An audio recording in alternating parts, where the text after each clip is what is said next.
वृंदावन के प्रसिद्ध संत प्रेमानंद महाराज जी की तबीयत इन दिनों ठीक नहीं चल रही है।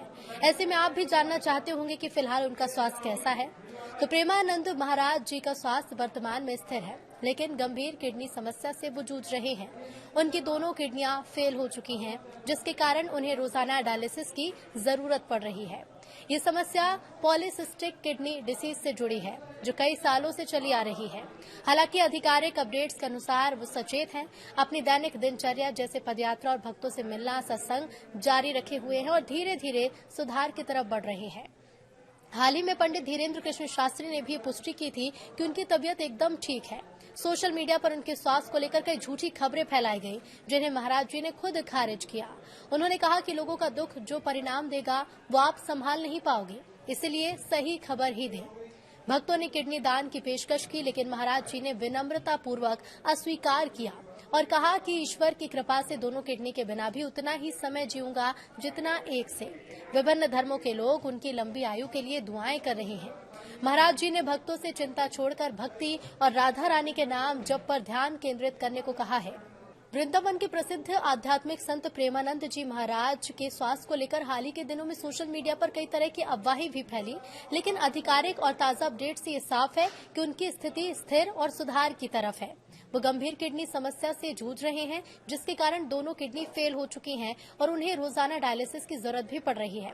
लगभग 20 सालों से उन्हें ये समस्या है, लेकिन उनकी सकारात्मक सोच और भक्ति ने उन्हें मजबूत बनाए रखा है। फिलहाल महाराज जी स्वस्थ और सचेत हैं और वो अपनी दैनिक दिनचर्या जारी रखे हुए हैं। भक्ति गतिविधियां भी इसमें शामिल हैं। 16 अक्टूबर को उन्होंने खुद एक वीडियो संदेश जारी किया और कहा कि अब मैं ठीक हूं, आपकी प्रार्थनाओं और भगवान की कृपा से स्वास्थ्य में सुधार है। इसके अलावा 17 अक्टूबर को उन्होंने लगभग 200 मीटर की पदयात्रा पूरी की, जो उनके सक्रिय होने का प्रमाण भी है। अफवाहों को लेकर महाराज जी ने यूट्यूबर्स और रील मेकर्स को चेतावनी दी है कि फेक न्यूज फैलाने से व्यूज तो मिलेंगे, लेकिन अपराध से मुक्ति नहीं मिलेगी।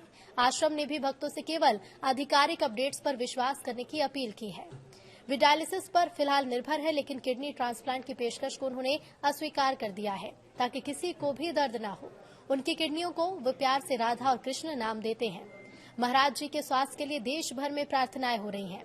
जौनपुर, वाराणसी, आसनसोल और बांदा जैसे स्थानों पर हिंदू मुस्लिम एकता की मिसालें देखने को मिल रही हैं, जहां मुस्लिम समुदाय ने दरगाहों में चादर चढ़ाकर उनकी लंबी उम्र की दुआ मांगी है।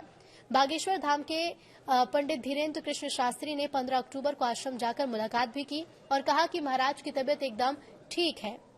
इधर एक मुस्लिम समाज सेवी एएस नोमानी ने किडनी दान की पेशकश की, जो मानवता का प्रतीक बनी। महाराज जी ने भक्तों को संदेश दिया है कि चिंता छोड़कर राधा कृष्ण नाम जप पर ध्यान दें। उनके अनुयायी आश्रम के बाहर भजन कीर्तन कर रहे हैं।